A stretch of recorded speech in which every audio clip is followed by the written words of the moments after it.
Welcome to TacosandGeeks.com reviews. Justin here, and today I'll be reviewing Dying Reborn, which is available for the PS4 and the PC. Before we begin, here's a brief overview of the game. Dying Reborn is a dark horror-themed puzzle game that creates a unique first-person room escape experience. Players will play as Matthew, a distraught young man on a mission to find his missing sister. After receiving a mysterious note from his sister, Matthew finds himself trapped in a strange and eerie hostel with no recollection of how he landed there. To escape the hostel and solve the mystery, Matthew must solve a variety of creative puzzles while exploring each spooky room in the building for clues. Scattered throughout the environment are items he will collect and use as he works out what has happened to his sister.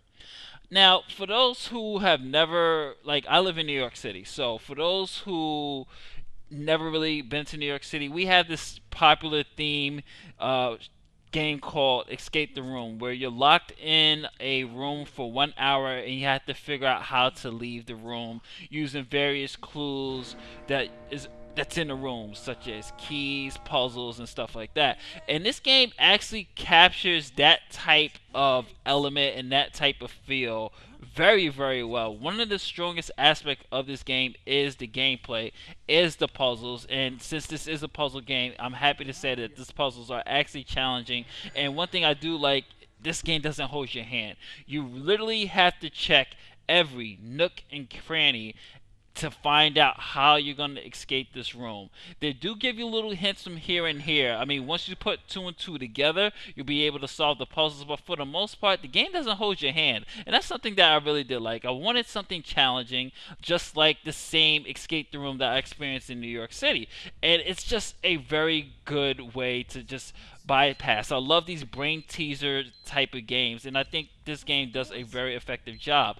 I do have a little bit of problems with the presentation, which I'm going to talk about in a little bit, but one thing I do want to stress to you guys is that the puzzles are really good, and I really did love the horror theme aspect of it. I think it brings more intensity to the story with Matthew trying to find his sister.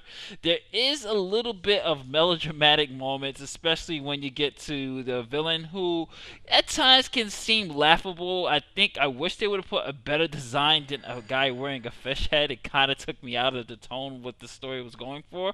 But I would say some flaws or points that I didn't like about the presentation is definitely the sound department with some of the voice acting. Some of the voice acting is a little bit over the top. It just felt like I was playing House of the Dead 2, and we know how notorious that voice acting is. I wouldn't say it's as bad, but I would say it's a contender for probably performance of the year.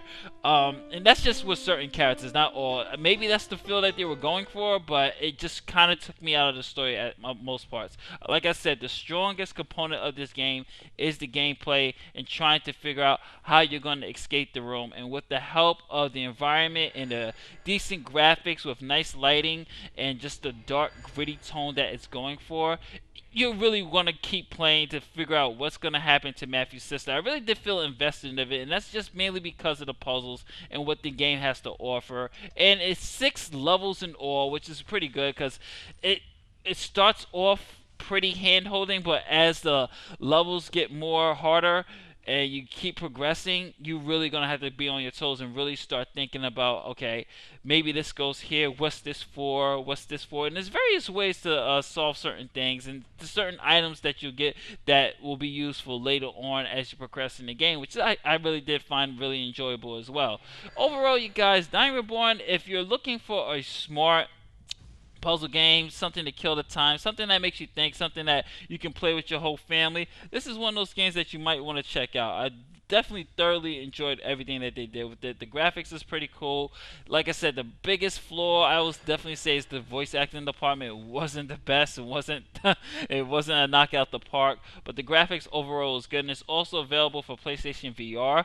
I did play a little bit on the VR mode back in the, last year when I got a preview of it. Then it's actually more fun in VR, more intense in VR, because you really have to look around and use your body movement, and it's more better and more, it feels more more intense with the tone if you're actually moving your body compared to just holding a controller and looking at and pressing X and just sitting on your couch. But overall, you guys, I'm gonna give Dying Reborn a B minus. I did enjoy the puzzles, which is the basically core of the gameplay, which I thought was really good. The graphics is decent enough, and especially it looks really good in VR too. Nice capturing, but the voice acting and some of the story choices kind of bring it down from being a solid B+. So this is Justin from UntitledChapter saying later days. Don't forget to follow us on Instagram and Twitter and Facebook. Later days.